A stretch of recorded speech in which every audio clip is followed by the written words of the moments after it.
You see, the capacity of this rake is about maximum 1,400 people. But during peak hours, there are more than 7,000 people traveling, but still nobody grumbles about it. I think that's the beauty of Bombay people.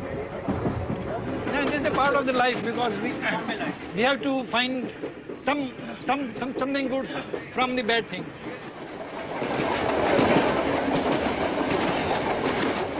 Women prefer to travel separately from men, if not for comfort, then for safety.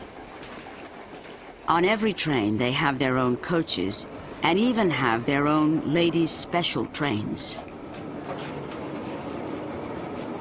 It's better if you travel in a lady special than in a gents compartment, very probably, where there are ladies and gents together, because at times when the trains are too very much crowded, these men, as few of them, not all I would blame, do misbehave, you know, which is not safe for we young girls in today's times.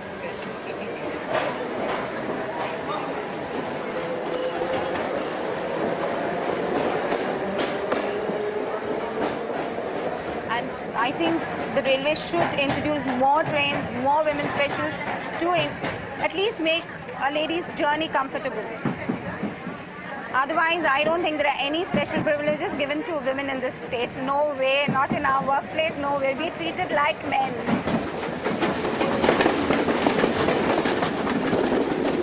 It's just, your life is always at risk, jumping in the train. And there are accidents. About 2-3 months back, somebody fell down in between the two compartments. And what I heard that I think he lost his life.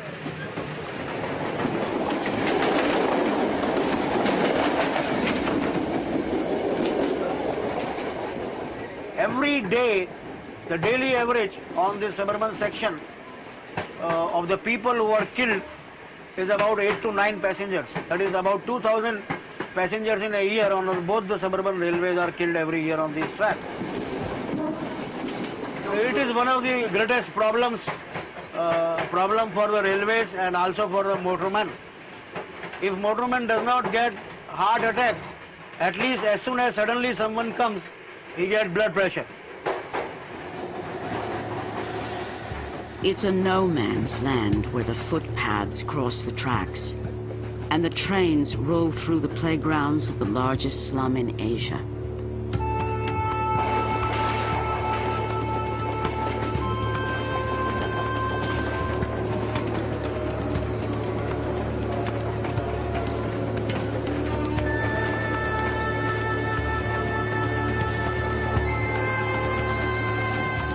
For the 854 group, despite all the hassles and dangers they've been through, the trip was worth it.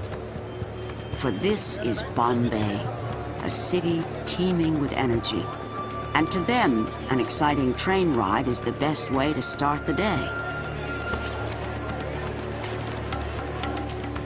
The train stops only long enough for the motorman to walk from one end to the other. But within 6 hours, for millions of commuters headed home, the journey will begin all over again.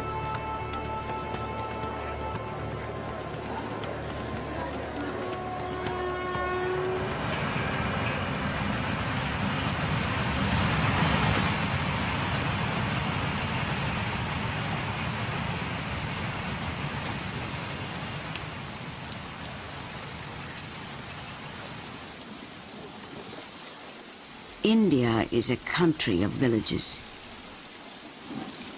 More than 70% of its people live out their lives in a day-to-day existence where there is no hurry. And only the changing seasons mark the passage of time.